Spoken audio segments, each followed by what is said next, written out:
L'instant de l'analyse de manière claire ce matin, nous vous l'avons dit en début de ce programme, nous sommes mardi entrepreneuriat, un thème concernant donc l'entrepreneuriat nous interpelle ce matin. Nous voulons parler de l'échec dans le domaine de l'entrepreneuriat. L'échec est-il une mauvaise chose dans le domaine de l'entrepreneuriat? Je commence par Joseph Zambo, comme d'habitude, qui va nous planter au décor.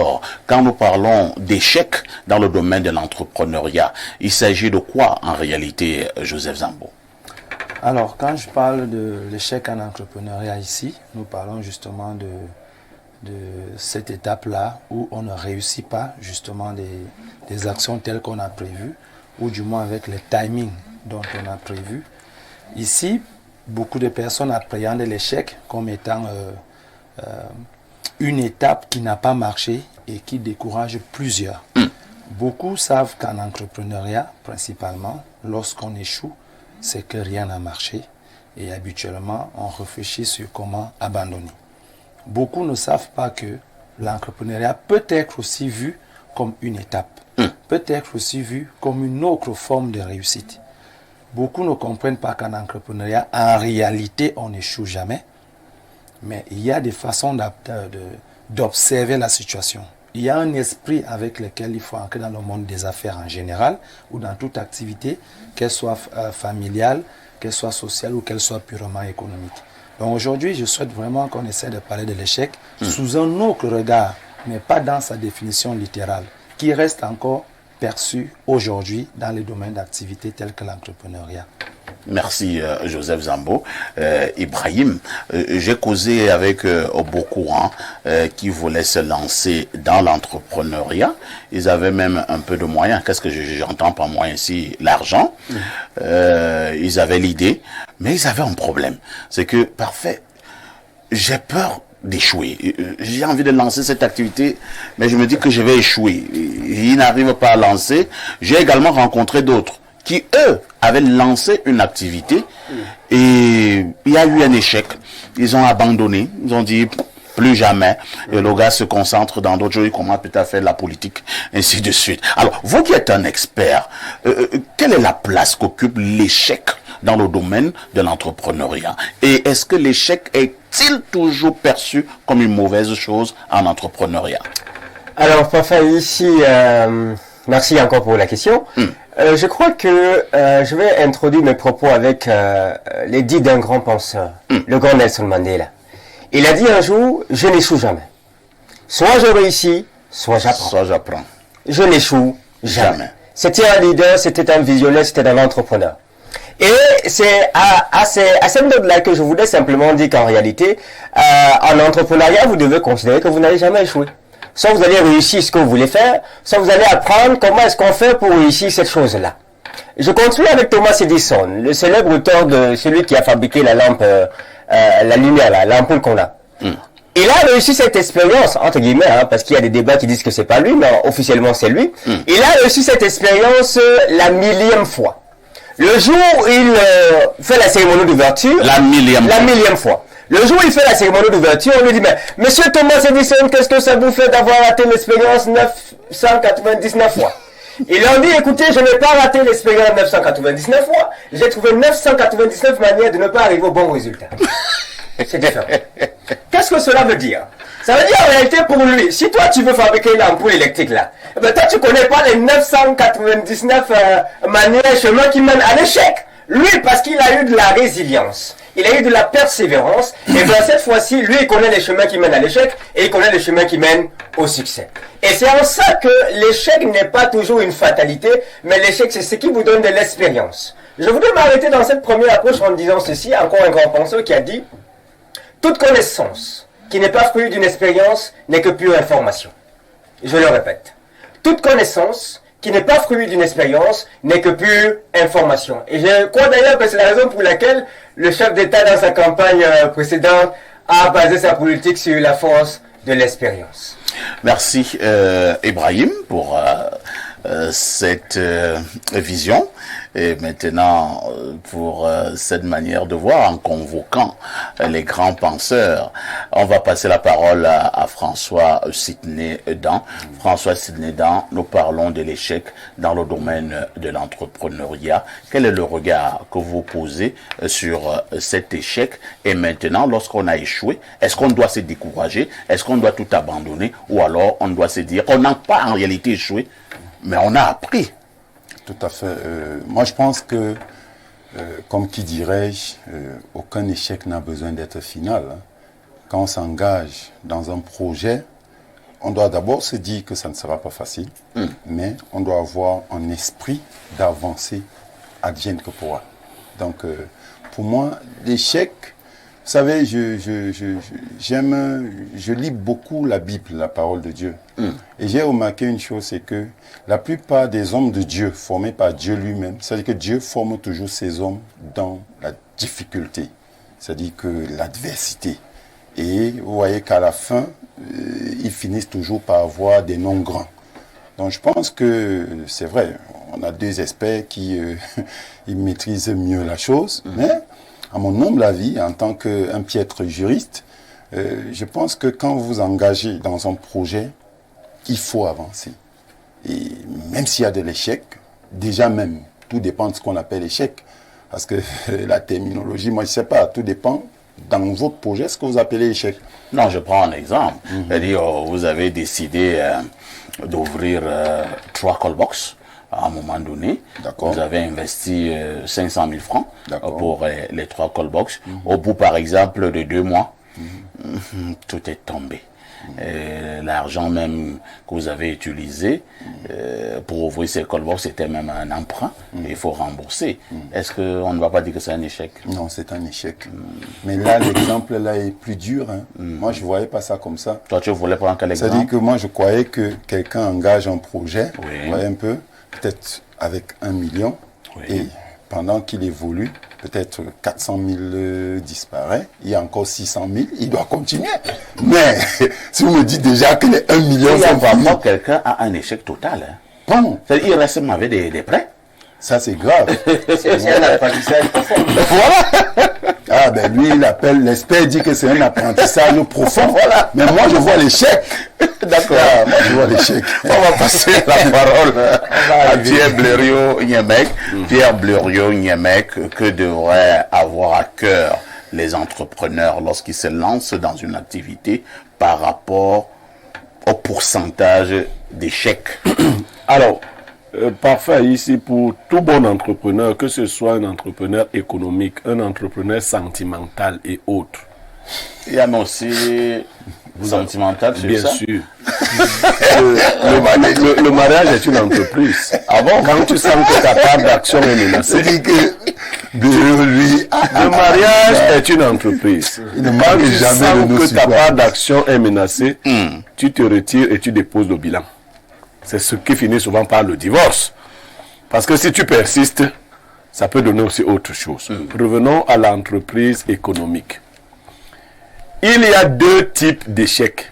Il y a l'échec programmé et l'échec inattendu. Vous avez lu un livre intitulé « Programmé pour échouer ».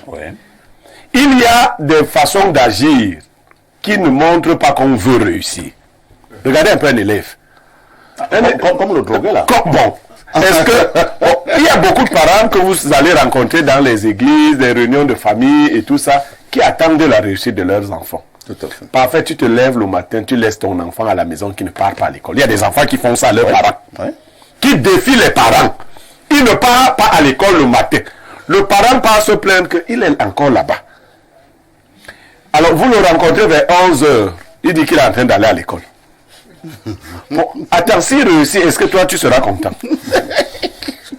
Est-ce que tu seras... Il y a donc des entrepreneurs blagueurs.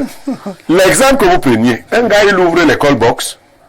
Chaque fois dès qu'il drague une fille, il appelle l'autre fille qui gère au callbox. Envoie 5 000 au numéro que je vais t'envoyer là. Ainsi de suite. Bon. Et la fille elle-même dit que moi je ne suis pas fille. Pourquoi elle envoie seulement là-bas? Elle s'envoie aussi à elle-même. Il doit faire des inventaires au moins tous les 2 jours. Il est toujours sous. C'est après un mois qui vient, à ce moment un peu là, on fait les inventaires. Ça, on appelle ça programmer pour échouer. Ceux-là, on ne doit pas s'en plaindre. Maintenant, les échecs inattendus, qui peuvent être dus à des phénomènes impromptus. L'entrepreneur doit se dire, vous pouvez acquérir du terrain quelque part pour faire de l'agriculture. Ensuite, un problème foncier naît de ce côté. On dit que le terrain là même n'était pas le terrain de celui qui vous l'a vendu. Que c'est fini. Avec vos produits dedans et tout. Il peut arriver que des feux de brousse. Quelqu'un a allumé son feu là-bas. Toi, tu as bien fait ton champ. Ça vient, ça ravage. Mais l'entrepreneur aussi est un humain, non? Qui peut avoir sur lui un mauvais karma. Oui. Qui fait que les choses qu'il touche se gâtent. Donc moi, je suis africain. Il y a tous ces niveaux-là. L'échec, il faut l'évaluer. Si vous n'aviez pas suffisamment de connaissances et de ressources dans le domaine où vous êtes lancé, considérez donc l'échec comme l'argent que vous auriez dû payer pour vous former. Ça coûte. Oui, c'est-à-dire que quelqu'un qui fait une chose qu'il ne connaît pas, tu entends que il élève les poissons. Tu viens, tu regardes les bacs, tu dis ok. Tu vas à la maison, tu dis, faites-moi les bacs. Allez, on te fait les bacs. Regardez pour échouer. Mettez-le. Allez, tu commandes 2000 à levain. Tu as pris quelques bribes d'informations. L'aliment se vend en vanne, tu commences à acheter l'aliment. Ok. Un matin, tu viens trouver que tous les poissons sont morts. Papa, ici, oui, Ibrahim. Quelque chose. Merci pour les types d'échecs. Voilà. Et c'est que le consultant international appelle échec inattendu. Mais je m'aurais dit aux entrepreneurs que le bon mindset prévoit l'échec. L'entrepreneuriat, c'est une aventure. C'est un environnement qui n'est pas une ligne droite. On monte, on descend. C'est comme l'ensemble des inégalités du sol. Le relief. Le relief. Il y a des moments où vous allez monter, il y a des moments où vous allez descendre. Et peu importe qui vous soyez, que vous soyez le plus grand homme spirituel ou avec un chakra comment. Mon ami, à un moment, même David est passé par l'ombre de la vallée de la mort. Donc, il n'a pas dit si je passe, il dit quand je passe. Parce que tout entrepreneur passe par là-bas. Ouais. Et donc, il faut juste avoir l'humilité de reconnaître que je ne suis pas parfait, je n'ai pas une clairvoyance absolue, je ne suis pas obligé de réussir tout ce que j'entreprends. Et vu que tu te lances dans l'entrepreneuriat dans un relief que tu ne maîtrises pas toujours, il faut avoir l'humilité d'accepter que je peux avoir essayé ceci, ça n'a pas marché. Mais ce n'est pas pour autant que j'ai échoué. Un entrepreneur qui s'est dit que tout ce qu'il va faire va marcher, il va fermer la porte très vite. Donc, je reprends donc la poursuite. La blériot va chuter. Hein. Je dis parfois ici, je décourage les gens à faire de l'imitation. Il faut apprendre avant de faire. Il ne faut pas dire que comme j'ai vu parfait faire, je m'en vais faire. Cette forme d'échec va vous décourager. Maintenant, quand vous échouez, comme Ibrahim venait de le dire, de manière assez inattendue mais naturelle, il faut que vous ayez la ressource humaine nécessaire pour ne pas vous considérer. C'est l'activité là que vous avez échoué, ce n'est pas vous-même. Je disais souvent aux élèves, quand je donnais les premières notes en philo, souvent, il y avait des gars qui avaient 2 sur 20. Je lui dis non, tu ne vaux pas 2. C'est ta performance de l'heure qui a valu 2. Mais toi-même, tu es plus que 2. Tu peux enlever le 0 qui est devant 2 et le mettre derrière 2. Vous voyez? Tu te remets au travail. Mais si tu te condamnes toi-même, non. Moi, je ne peux pas te donner une bonne note, parce qu'il y a des enseignants aussi qui disent qu'ils donnent de bonnes notes aux enfants pour ne pas les décourager. Je leur ai dit que ça a un effet pervers. Parce que quand vous ne dites pas à quelqu'un ce que vaut réellement sa performance, il peut croire qu'il est déjà arrivé. Tout à fait. Et dormir sur ses lauriers. Il ne faut pas non plus à l'inverse. Il y a des enseignants qui donnent de très mauvaises notes. Sachez aussi que quand vous faites cela, ça peut décourager des apprenants qui auraient pu être de bons candidats. Dites à l'enfant ce que sa performance vaut réellement.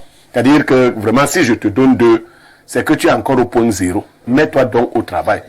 Tu te mets au travail. Demain, ça peut s'améliorer. On a vu des élèves partir de 2 à 8, à 10, à 14 vers la fin d'année parce qu'ils avaient compris ce que leur performance valait.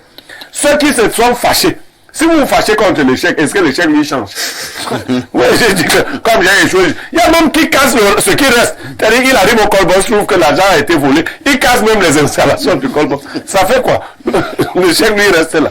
Oui, Joseph Zambo lève le doigt depuis là et il veut certainement apporter une ou deux autres précisions. Oui, justement, je pense que le concept de l'échec n'est pas réellement compris dans le monde de l'entrepreneuriat. Oui. Je crois qu'on ne se comprend pas. L'échec ici, à quel moment en entrepreneuriat on parle d'échec?